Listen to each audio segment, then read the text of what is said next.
What is going on, everybody? Welcome to Connect the Dots. It's so lovely to have you here again. Today, I am joined by my dear friend, Laura Beauparlant. She's from Toronto, Canada. We're going to pop her in just a second here. But before we do that, I would love to give you kind of an introduction to what we're going to be doing. So thank you for joining me. And make sure you check out the comment section. If you're watching on YouTube, pop in those comments or questions and we'll try and answer them. If you're watching elsewhere, please message, we'll get them and we'll try and start here. So without further ado, let's get this going.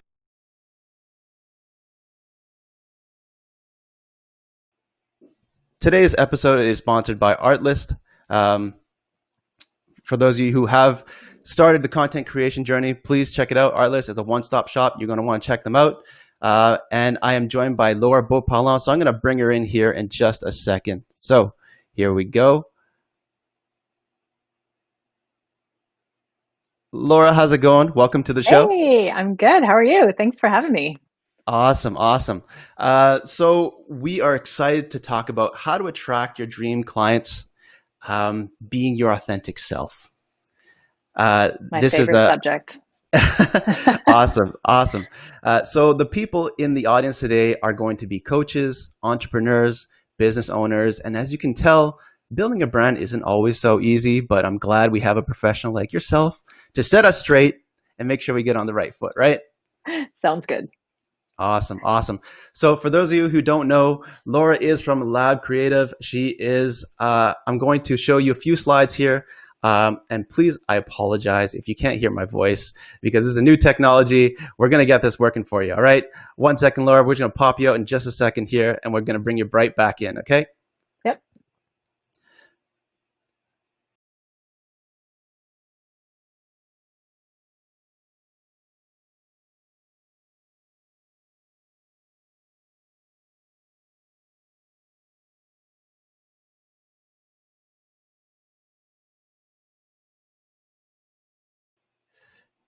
Sorry about that. Here we go. She is an award-winning public speaker. She's from Toronto, Canada. She serves ambitious solo entrepreneurs, and if she wasn't being what she is now, she'd be a motivational speaker. She used to play the electric guitar and had a pet iguana. So that's something really, really cool about her.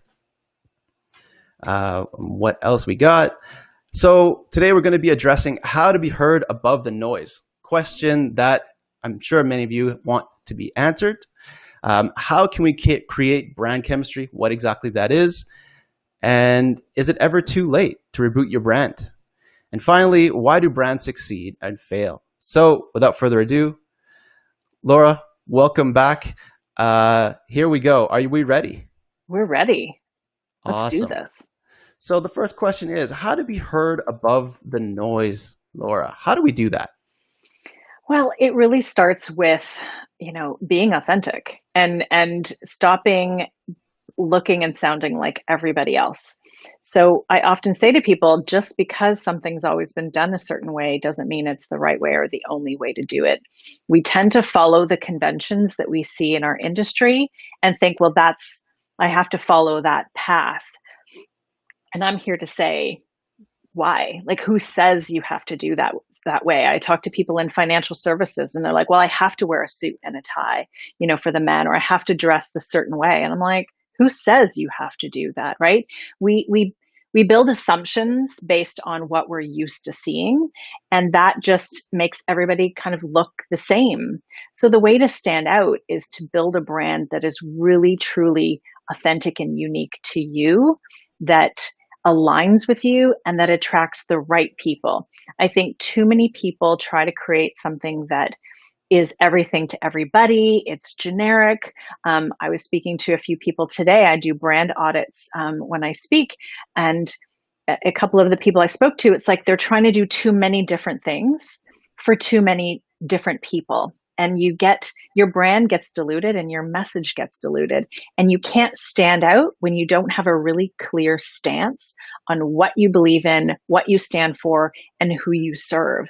And so even for myself, when I got crystal clear on what I wanted out of my business, who I wanted to serve, the difference I wanted to make, and I built a brand around that, then I started really attracting more of the right people. I often share this story. And Alex, I think you may have heard this before, that I used to straighten my hair. Mm. And it's kind of a funny thing that I share, but when you see a photo of me with my hair straight and then you see a photo of me with my hair curly, or even today, I show up differently when I wear my hair curly. And so when I really embraced who I was instead of trying to fit into this mold of it, and it was an internal voice in me saying, this is what people expect people to look like. And I was a young woman in business and I thought I needed to look a certain way for people to take me seriously. And now I'm like, this is who I am, take me seriously or not. And really, I want you to take me seriously, but I also want you to know that I'm super fun to work with. And so it's really embracing your difference. But, in my last group session, when I was working with some clients, somebody said, I can't read the label when I'm inside the jar. And right now I'm inside the jar.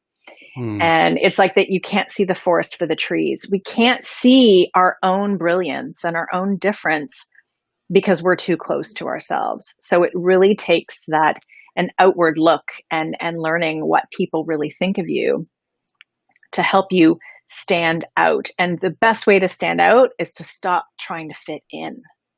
Mm. I love that. I love that. And so really trying to be yourself, be your authentic self. For some people, it's easy. For others, not so much, right? Yeah. Yeah. So if I may ask you, what's the easiest way, or maybe your top 3 tips on how to get entrepreneurs, coaches, business owners, to get them to be their authentic selves and feel comfortable knowing that that's what they need to do to be heard above the noise?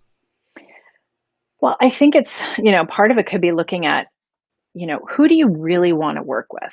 Like, and I know, Mm. maybe that sounds like, well, I know who I want to work with, but like really on paper, like describe, the adjectives. Like I work with ambitious entrepreneurs. I don't just want to work with entrepreneurs because they're not all ambitious, right? Like, right. So it's like, I really had to define like, who do I want to work with? What brings me the most joy in the work I get to do? Because when you get to work with people that fill you up and make you like, hell yeah, this is what I'm meant to do with my life, then you're going to do a better job for them and you're going to attract more of those people. So it's really about kind of, who do I really want to have an impact on? And also look at things like, what is my personal style, right? Clothes are important, and how you show up, right? Your hair and your clothes and all of those things, men and women. I talk about that in my book, that how you show up is important because people make quick decisions about who you are and what they believe in, like who they think you are, like that, right? You have less than 7 seconds for somebody to make an opinion of you. And I'm hearing now it's even less because people are just so overwhelmed that if you don't capture them in the first few seconds, you're done for. And so, it's really looking at how you show up, how you dress. That is an important part of creating that brand that will attract the right people. So I hope that helps with a couple of little tips. Definitely, definitely. So being yourself, showing up in a certain way that is aligned, hopefully, with your values, right? Yeah.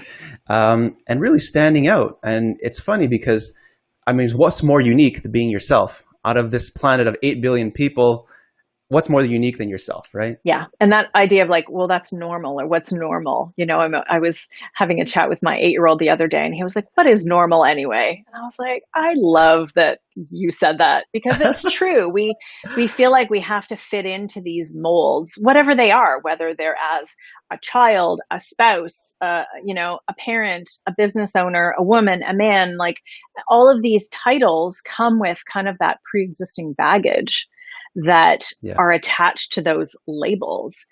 And it doesn't mean I'm perfect at it. I still get sucked into some of that narrative, but it's really looking at, how do I want to show up? How do I want to make people feel when I've left the room, or after they've had a conversation with me or worked with me? And that's the best way to create brand evangelists, to be honest. Like, when you create such a deep connection with them, that's I'm not talking about, like, you don't have to be best friends with your clients, but when you can create a really powerful connection with people, they will sing your praises and tell the world about you. I have clients like that that are just like, oh my gosh, you have to work with Laura. And they just send people to me and they're like, oh my gosh, this person just said like, you're amazing. And it removes how much work I have to do because the way I show up and serve my clients, I'm just like, even that first conversation you and I had, I was like, like I said, it was like the end of the day. I tend to have a little bit more verbal diarrhea when I'm like, I've been talking Yeah. all day.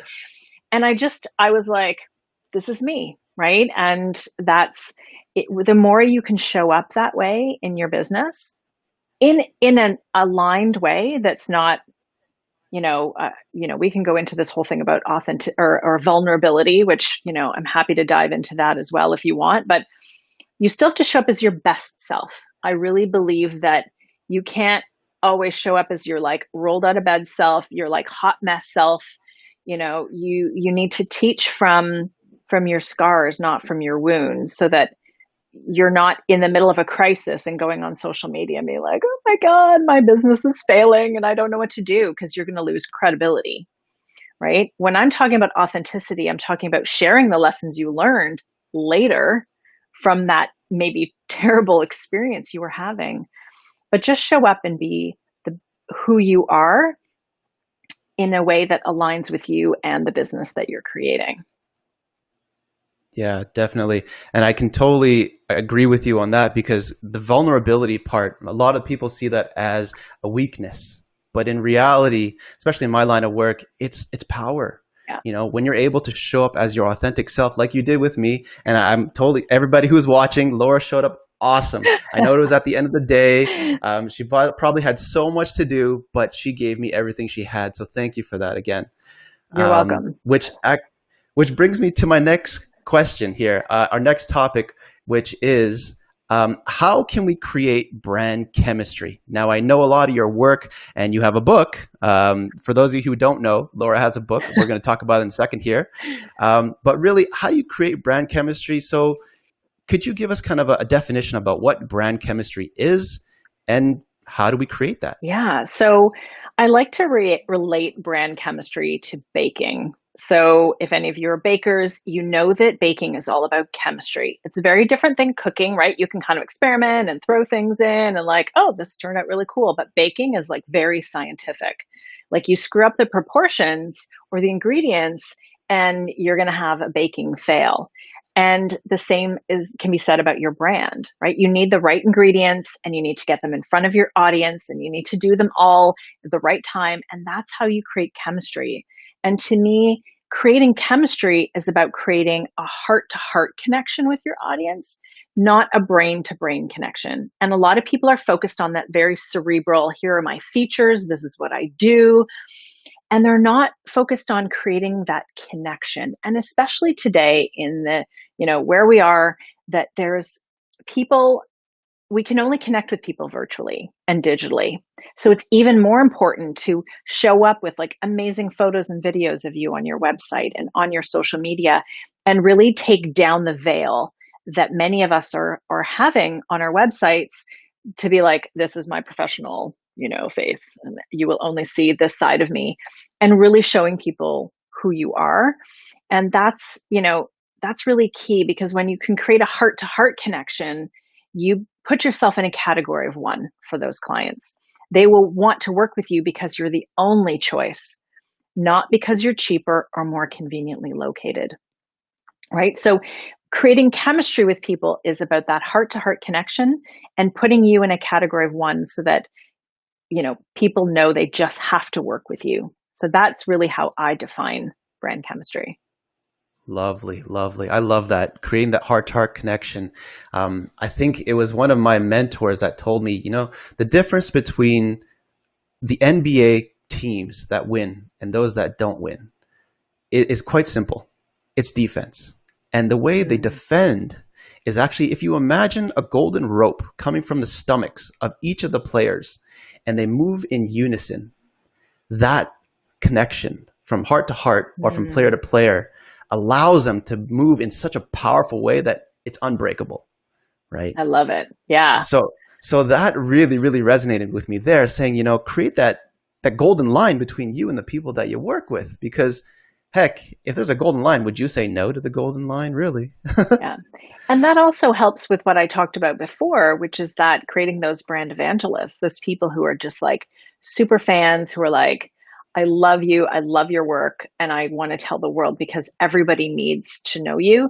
You don't get that when it's a brain to brain connection. They're going to be dollars and cents. How much do you charge? I found somebody cheaper. And that's a case in any industry. You know, my industry isn't unique. Coaches, a lot of you are coaches maybe on this call, watching.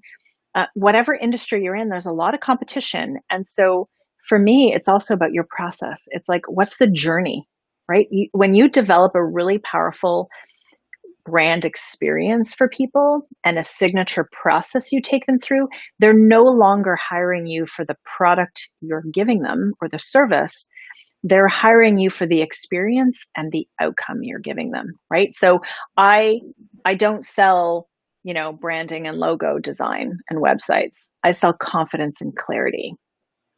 Oh, I love that. I love that. Taking them from zero to hero and giving them that experience that is memorable for lifetimes, right? Exactly.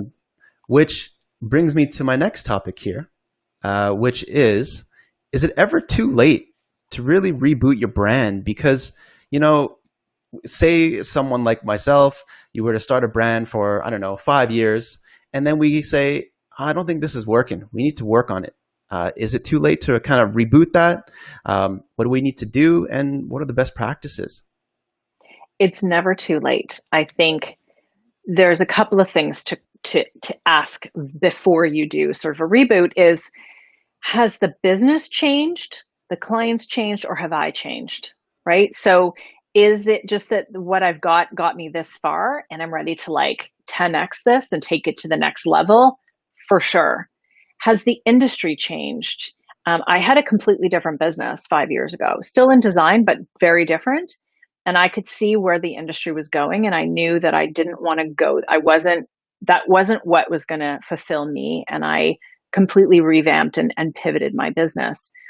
And so I knew that I didn't want to grow with the where that was going.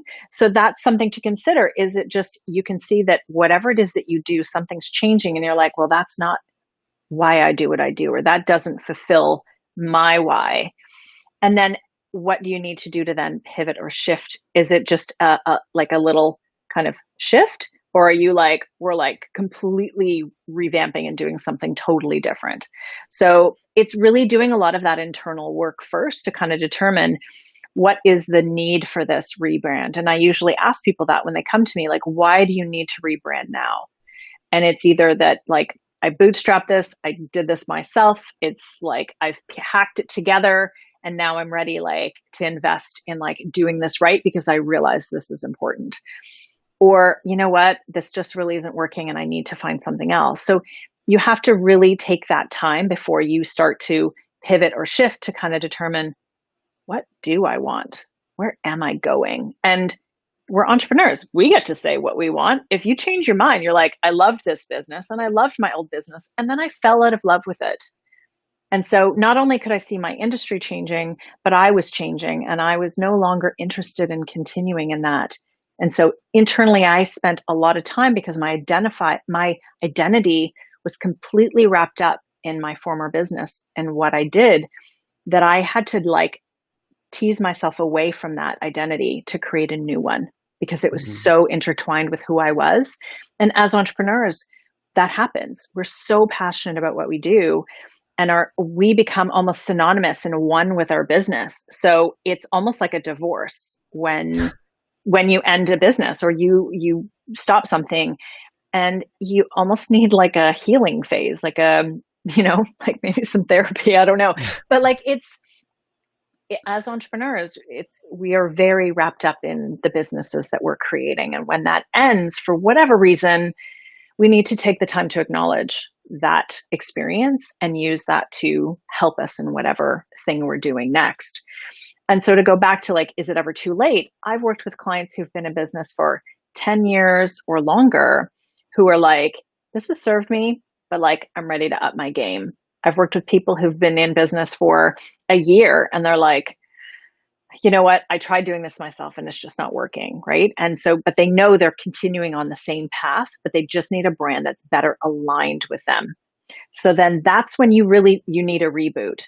But if you actually need to change the business, you need to look at that first before you look at a rebrand, because it might not be a rebrand, it might just be a completely different business brand.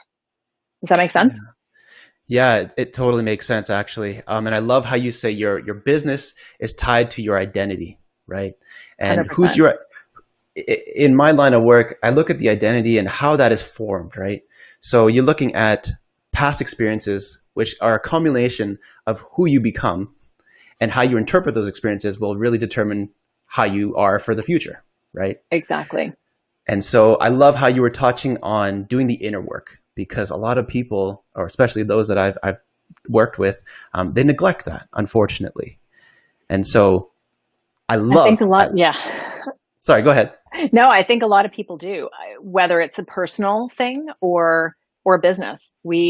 And I think this whole thing with COVID and all of us spending a lot of time alone or a lot of time with our loved ones or just like without a social life, really gives people time to pause and like go inside and think about. It's actually the perfect time for you to really look at your business and really look at, what do I want to do with my life? What is the legacy I want to leave behind? What is that impact? How do I want to make people feel? And what do I want out of it? And not to, you know, there's a time and place to be sort of selfless and like help others, but like it can't only be giving for the sake for forsaking yourself. And I Yeah, think it's also finding that balance. And like when you find the work that lights you up and the people, that is like, oh my gosh, the days I'm getting tears in my eyes thinking about the joy I get from the people I get to work with and the transformation I get to see them have and the excitement. It's like, this is my life's work, you that is know? beautiful. So Yeah. it's pretty cool. And that is so, it sounds like, well, how is that related to your brand? But when you have a brand that really expresses that and shows people that, then you can reach more people and you can do more of that amazing work that you do, you know? And I was saying to somebody recently, so I do my brand camp, which is my course, which is built on my book and all of that. And I do it as a 2-week thing. And I just wrapped up one. And I was talking to somebody, I said, man, I love this work so much. I would do it like, I would do a new session every 2 weeks if I could. She was like, let's make that happen. And I was Hmm. like, oh, it just, that work gets me so fired up and the people I get to work with. And I'm like, I just need to amplify my voice even more so that I can serve that many more people. Because to me, it's about, and I've got it on the back of my book. Says no matter where you are at now, you can build a brand that allows you to become a happier, more fulfilled, and prosperous business owner. Oh, That's wow. what I want. Like if I can help you build a business that allows you to be happier and more filled and more prosperous, because we all need to make money and not just need it. Why shouldn't we want to make money so that we can get more joy out of our own lives? And so that's like written right on it's like the literally the last sentence on the back of my book, Awesome. right? And so it's a philosophy, and I think that's how we can change businesses and lives, is if we really focus on what we can do for people and how we can help them and amplify our impact. Awesome. Awesome. And for those of you who are with us live, please go ahead and type in your questions in the chat. We want to answer them while Laura's here. We can answer them live. So yes, please go ahead and do that. And I want to touch on a little bit more about Brand Camp, Yeah, right? for sure. I mean, you gave me the 411 on what's going on with Brand Camp, but I want to share it with the people watching here because I'm sure they'll get something out of that. So what is the process from, point A to point Z when we go through Brand Camp? Yeah, so I'll give you the sort of the condensed version. So for me, brand camp is about building your foundation for your brand. So I find that most people are building their brand like they're putting together a puzzle, but they don't have the box cover with a picture on it. So they don't know what they're actually putting together. I don't know if anybody's tried to put together a puzzle like that. I think I would chuck it across the room because I'm not an overly patient person. So imagine you're building your brand like that, where you're just like reactively putting pieces together without really knowing what you're building. So in Brand Camp, we build that foundation. We create you that picture that goes on the cover of your puzzle box so that you know all the pieces you need to put together to create the impactful brand. So we look at your target audience. We touch a bit on demographics, but I really focus on the psychographics, the values they have, the challenges your clients have. Because to me, it's not about just speaking to like, I work with men or I work with women, or you have to be this certain persona.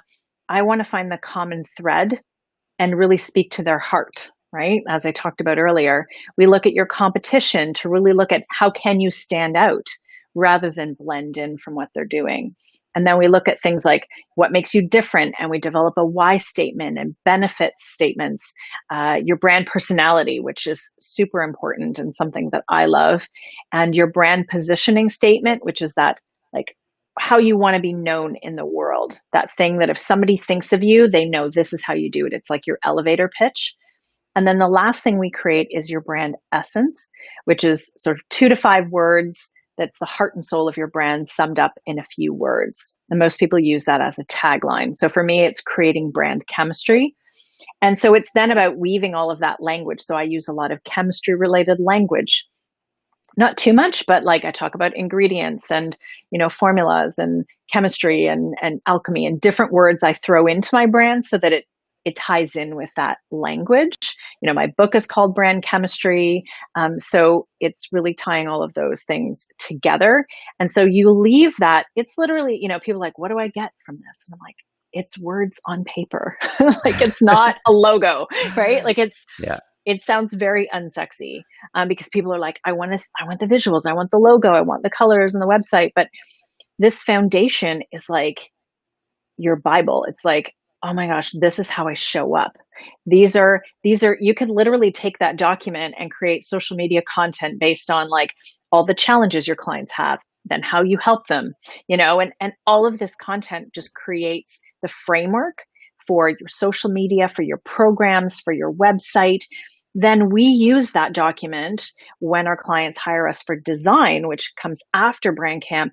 We create a mood board and color palette based on the brand personality. So we use color psychology to create a color palette that fits the personality of your brand, right? And then we design the logo and all your social media graphics and your brand guidelines and your, all the things. And then the strategy to sort of either relaunch this brand that you're sort of reviving or a brand new brand that you're just maybe starting a new business. So Brand Camp to me is essential. And it's funny, I developed it about 5 years ago as a 2-day in-person event. And at the time I was still kind of transitioning and figuring out my footing. And so I was still offering just design. So like you could come to us and get a logo and a website or whatever and not do Brand Camp. And then I started realizing that our designs got way better with the clients who went through Brand Camp.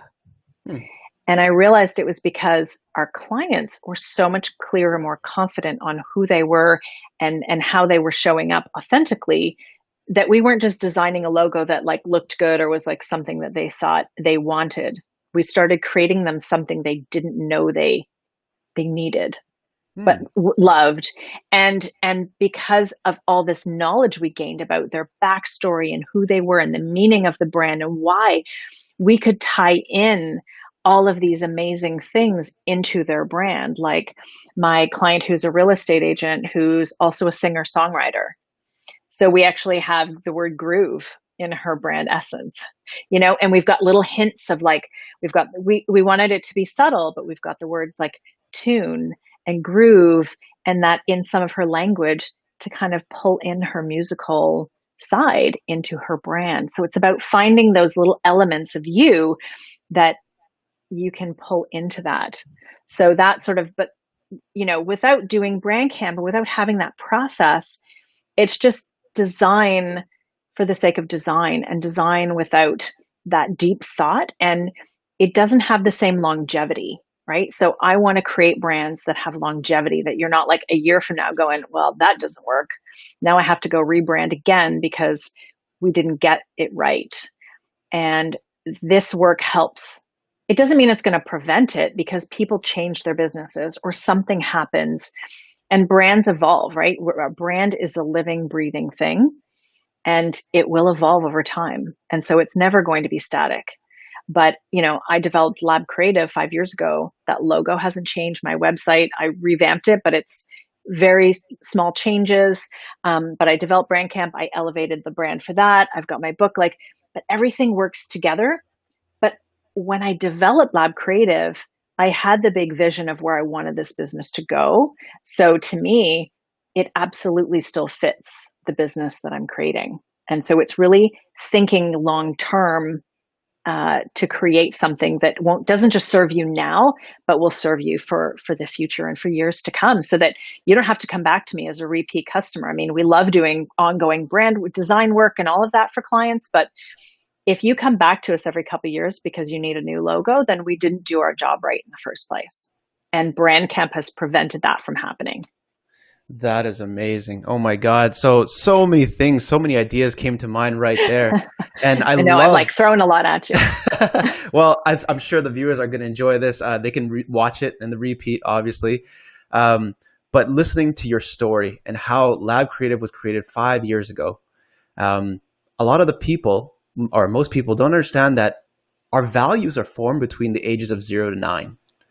And that really creates who we are. And I'm going to go on a whim and assume that Lab Creative is you. It's a reflection of Laura Beauparlant. And that's why it's so strong. And it's so, as you talk about it, it just rolls off your tongue. Like it's your mother tongue, right? Second nature, right? Yeah. You got it. You got it.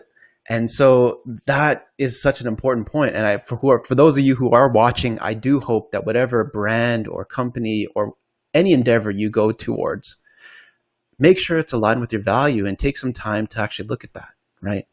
Which I'm pretty sure you already given us a whole wealth of knowledge on the next question that I'm going to ask you here. Yeah. Is, hold on a second here. Why do brands succeed and fail, right? Yeah. It is so fascinating to me that I find there's sort of people who build a brand without really the substance, right? So they've got this like flashy website and it looks amazing, but there's no heart in it. And to me, that's really the missing key in so many brands, right? Most entrepreneurs that I speak to have no business background. And I'm like, me either. I don't have an MBA. I went to design school, I'm from the school of like the world, I traveled a lot. I lived abroad, as we were talking about earlier. So to me, it's the more of your heart and soul you can put in, but you also have to have like a solid, thing you're selling, right? It doesn't just mean if you're passionate about it, you can, do whatever. You have to have strategy behind it too. So I think to me, it's the businesses that are maybe failing is because they're trying to be everything to everybody. They're trying to fit in and do what other people are doing, but really they're like a square peg trying to fit in a round hole. And so they don't really fit into what they're trying to do. And if they would only just really show up and be themselves, they might alienate a whole bunch of people, right? Which is what we're afraid of. But we're alienating the wrong people. That's the thing, right? We want to magnetize the right people. And we do that when we show up authentically. And we repel the people who are not the right people for us. But people are too afraid to really show up. People are hiding. Like I was mentioning earlier, sometimes they don't have a photo of them on their website. It's like we do this, and the about page is like super generic. And I'm like, I don't know who the owner of this business is. There's like a info at email address. I can't, I won't, I usually don't even go any further. If I can't see your face and connect with you on a human level, I'm like, what are they hiding? Like, what are they compensating for? And a lot of that is people's just fear of like, well, I don't want to put my picture on there. I'm kind of an introvert. And like, even as introverts are entrepreneurs as well. My husband is an entrepreneur. He's also an introvert. But I'm like, you still got to put yourself out there on video, in pictures. Like, you kind of have to get over it to be an entrepreneur. Like, you can't be invisible and be an entrepreneur. That is just, those two things can't happen. And the other time is you just have too much ego, right? Like, you're putting out this really flashy thing, but you're not delivering, right? Like, you're just showing up as like, you could have the most amazing business in the world, but you're not showing up properly. That's going to hurt you. You're going to fail that way. But you could have the flashiest brand, but be really crappy at what you do. That's also going to fail. So Hmm. it's about finding that alignment. Years ago, somebody was like, well, you should be working with corporations. Like, corporations need what you do, like retainer work, bigger paychecks, yada, yada, yada. And I was like, yeah, you got a point. Okay. And I kind of was like, sure, I'll do that. And I started, and I just had that like feeling in my gut. And I was like, I had to take the time and just go, no, Hmm. no, I want to work with small businesses. Most of my clients are solo entrepreneurs. Some might have a team of like a couple people, maybe five. The odd time it's been a few more than that if I really feel a deep connection with the business. But I don't, I'm not going to get hugs and like, emoji filled, gushy emails from corporations. That's my selfish, like, I'm going to work with the clients who light me up and make me feel, my eyes fill with tears when I read their messages. So I think we have that choice as entrepreneurs. And so it's about bringing all those things into alignment, finding that thing that you're really good at, that you're like, this is my zone of genius, aligning it with who you are authentically, and then expressing that to the world. That's how you succeed.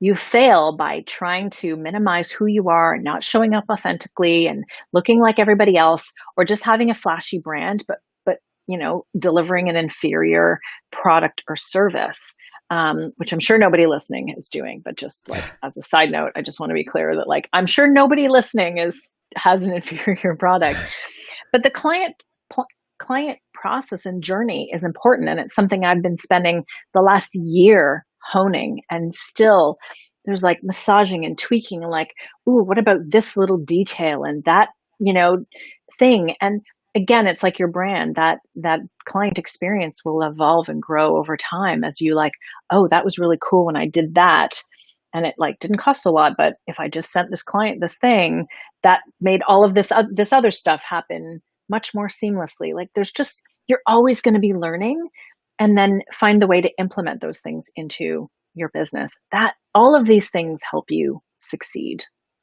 Yeah, no, I love that. And I love how the fact that you're saying, you got to learn as you go along with it, right? You're not going to know all the answers. You have a big vision. You can have that cover of the puzzle box, Yeah, but you may stumble along the way. And you know what? That's okay, sure. because in each of those failures, there's lessons, right? Well, and puzzles can still be frustrating even when you know what you're putting together. Like, let's be honest, right? I think anybody who's done a puzzle has probably gotten a headache, doing them. So I came up with this yesterday. My husband and I were like brainstorming some stuff, and I came up with this line, and I said, "There's a story in the struggle." I'm like going to write a blog post about it or something, because you know it's that we need the struggle to experience the highs, right? If life would be pretty boring, right? Like, and I know this isn't the easiest time right now, and a lot of people are struggling. I'm not minimizing that. However, we're going to have some wicked stories to tell, you know, like, and it's looking at life this way. It doesn't mean it's always easy, and I easily fall into the trap.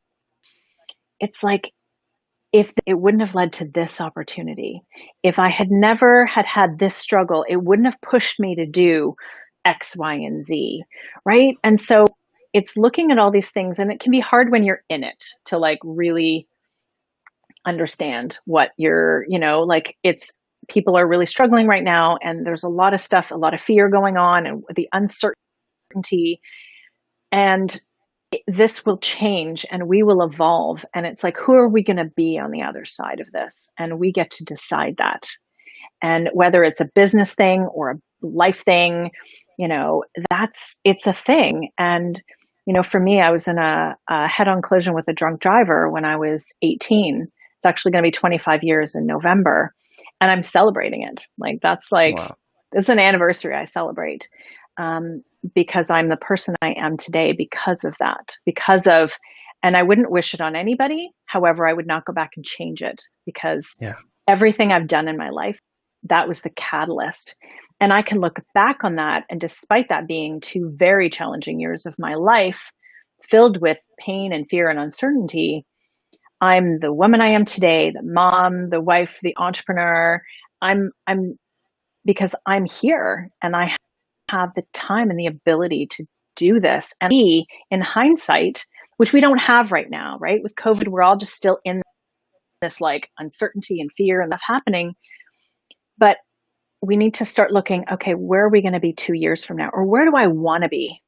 And know that this is a period of time that will end and we will come out of it on the other side. But we also get to choose how we come out of it on the other side.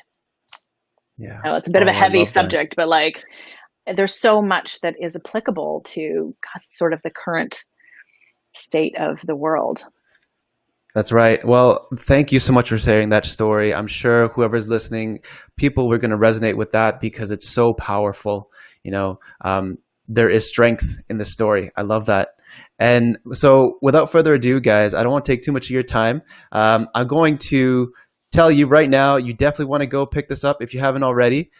Must read book, Brand Chemistry. Make sure you guys check that out, okay? And finally, what I'm going to do is go to the final section of the show, which is called Rapid Fire. Are I'm you ready for ready, this? I think. All Sure. right. So we got 10 questions. Answer them as fast as you can. And here we go. Who is your Okay. favorite superhero and why? Oh, Wonder Woman came to mind. Strong, powerful, fierce woman, stuff done. Nice. Lovely. Who do you admire the most? Oh, my husband. Oh, lovely. Yeah, I All know. right. Not somebody So, famous, but maybe someday. well, I hope this answer is not going to be the same as the last one. What annoys you? Oh, no, not my husband. Slow walkers bother Ooh, me so. okay. That's you want to see me upset? Walk slowly in front of me. All right. Note taken. Note taken. What is your favorite pastime activity? Favorite pastime. Oh my gosh. I that's I feel like I work so much. I love my work. You know what? Walking. I know that sounds so sort of pedestrian, but walking just fills me up. Wherever I am, city, wilderness. Yeah. Nice, nice. Favorite genre of music? Ooh. Oh my gosh. Like, I can't. I'm not sure I have like a name for it. Kind of like Ooh, a. I like a lot. We listen to a lot of music in our house. Like a pop, but kind of a rock edge, like edgy pop. nice, Is that a nice. I love it. genre? I don't know. If it isn't, we made it up right now. So here I we know. go. Just made up a new genre. um, if you could go anywhere in the world and COVID wasn't here, where would you go? Oh, well, I would go to Denmark. We were just talking about that. I was supposed to go there this summer with my family. That's where my extended family is. And so that's where I would go. Awesome, awesome. Your greatest achievement? Oh my gosh, my greatest. My family, my Oh, marriage. It's like, no. my book, it's a thing, right? But like the strength in my marriage and my family is like that's my greatest Oh, accomplishment. love it, love it. So now going to the extremes, your greatest failure. My greatest failure. Man, these are tough questions. So the first thing I thought of was like a product and sell it at like a trade show in New York. Story did a couple years and it was like a pretty massive but I learned a lot and I do that. So it was sort of I like to look at failures as learning experiences. So that was a big one. I learned a lot. Awesome. That's a win in my books. Yeah. Favorite memory? Favorite memory. Gosh, it's so hard. Um,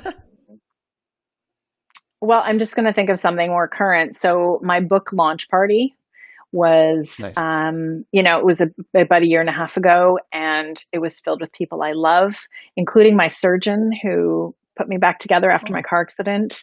And so he was there, Oh, and that nice. was really special to me. So I had just like, it was such a huge accomplishment, like writing this book and putting it out there in the world, and then seeing this room full of people who were there to support me, including this man who was like pivotal in my recovery 25 years ago. Oh, That to me was like, that's a pretty special memory. that's awesome. That's awesome. And finally, if you could go back in time and speak to your former self, what would be one thing you would tell yourself? Stop trying to be a people pleaser. Mm, I love It's that. it's always been my default to just like Yeah. keep the peace, make everybody happy, make sure everybody likes me, not rock the boat, and I still have a tendency to go that direction, but I'm showing up way more as that, like, I don't know if that's just hitting 40 and be like, this is me, take it or leave it. But definitely that, don't be such a people pleaser, because it doesn't. And really, I would also tell myself to tap more into my intuition and really understand, because I was always like a feeler and a kid who just took on everybody's energy, and I didn't understand it. And it Nice. took me a long time, like in the last 5 years, to really understand how that affected me and how to manage it and help myself. I would want my younger self to know that, because I think I would have gotten a lot more sleep as a kid. Awesome, awesome. And for those of you who are tuning in, just so you know, being able to tap into your intuition is a topic that is going to be hot in the next little while here. I'm sure it's been hot for a long time, but even Yeah. more so because being able to tap into the innate intelligence that is within us, as you do so well already, Laura, it's not easy, but it takes you far, right? It does. Exactly. Awesome. Well, I want to say thank you so much for your time, Laura. It was wonderful having you. For those of you who Thank are you. watching, thank you for joining us, and I will see you guys all in the next episode. Have a great day, guys. Bye.